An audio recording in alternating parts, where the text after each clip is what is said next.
हर किरदार अपनी ज़रूरत के पीछे भागता है, अहंकार, भूख और लालच, और इसी लालच के कारण उसका अभिमान डगमगा जाता है और वो अपने जीवन की सबसे बड़ी भूल कर बैठता है।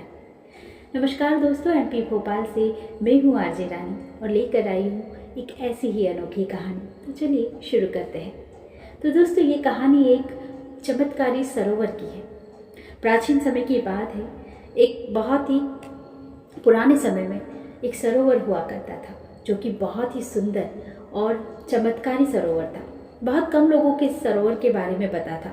बड़े बड़े जो विद्वान थे और जो ज्ञानी लोग थे वो सभी सरोवर को में जाना चाहते थे, वहाँ पर स्नान करना चाहते थे और वहाँ पर जो चमत्कार होते थे उनको अनुभव करना चाहते थे। वो चाहते थे कि वो चमत्कार हमारे साथ भी हो, लेकिन वहाँ तक पहुँचना बहुत ही मुश्किल था।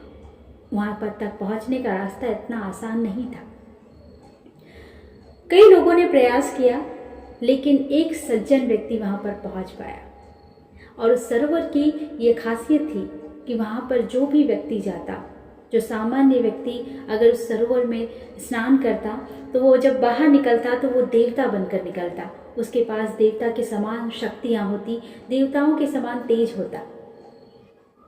तो जब वो सज्जन व्यक्ति काफ़ी समय के बाद जब ढूंढते ढूंढते उस सरोवर तक पहुंचता है और जैसे ही देखता है तो वो सरोवर चारों तरफ से सुंदर पेड़ों से सजा हुआ है और उसकी सुंदरता बहुत ही रमणीय थी, बहुत ही सुंदर लग रहा था। ऐसा लग रहा था मानो स्वर्ग में आ गए हो। सरोवर के आसपास काफ़ी सारे पेड़ थे और उस पेड़ के ऊपर एक बंदर और बंदरिया का जोड़ा भी बैठा हुआ था। जब वो सज्जन व्यक्ति ने भगवान के सामने हाथ जोड़े सरोवर में जाने से पहले और ये प्रार्थना की, क्योंकि वो तो पहली बार जा रहा था, उनको ऐसा पता नहीं था, जो लोगों ने बोला था उन्हीं बातों को मानते हुए तो उसने सबसे पहले भगवान से के सामने हाथ जोड़े और हाथ जोड़ने के बाद उनसे प्रार्थना की कि हे भगवान, मैं सरोवर में जा रहा हूँ, आप इस सरोवर के चमत्कार मुझ पर भी हों।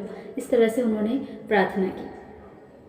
तो जैसे ही वो सरोवर में जाते हैं, डुबकी लगाते हैं और बाहर निकलते हैं, तो जो सामान्य व्यक्ति था वो जब बाहर निकल कर आता है तो देवताओं के समान दिखाई देता है। वो बंदर और बंदरिया देखकर चौंक जाते हैं कि अरे ये क्या, ये सरोवर, हम तो यहाँ पर रोज आते हैं लेकिन हमें तो इसके बारे में कुछ पता ही नहीं, हमें तो इसके चमत्कार के बारे में पता ही नहीं कि ये जो सामान्य व्यक्ति जब गया तो देवता बनकर आ रहा है, देवताओं के समान इसके पास शक्तियाँ आ गई। तो बंदर ने बंदरिया से कहा कि क्यों ना हम भी इस सरोवर में एक डुबकी लगाएं।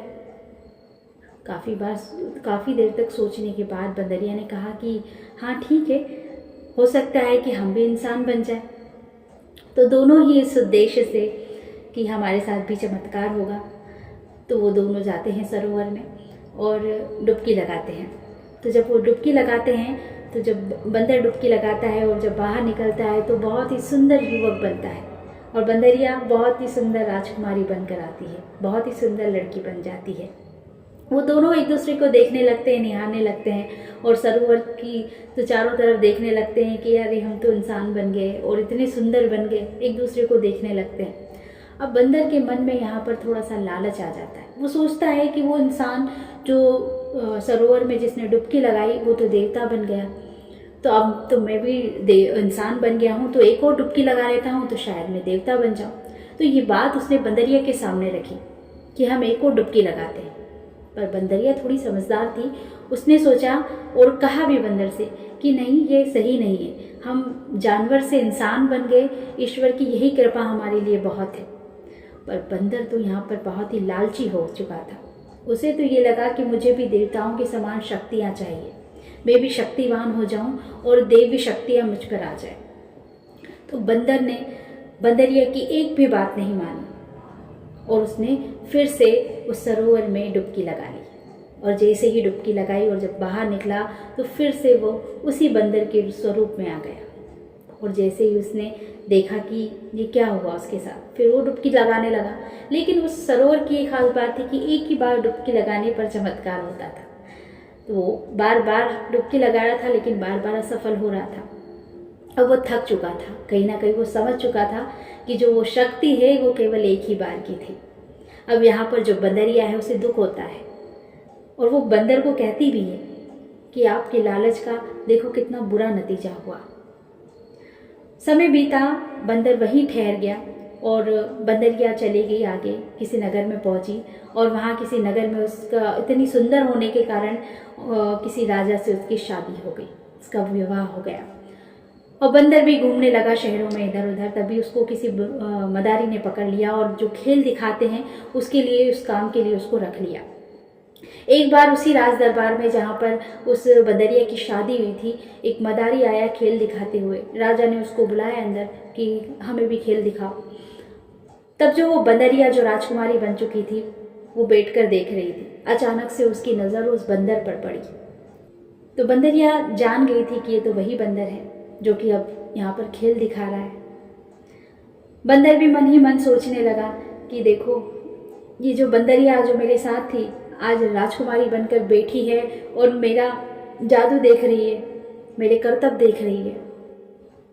दोनों ही एक दूसरे को देखते हुए बंदर पछताने लगा उसको देखकर कि काश मैंने लालच नहीं किया होता तो आज मैं भी एक सुंदर युवक होता, मेरा भी सुंदर जीवन होता, मैं भी मानव जीवन को जीता। तो दोस्तों, ये छोटी सी कहानी जो हमें सिखाती है कि लालच बहुत ही बुरी बला है।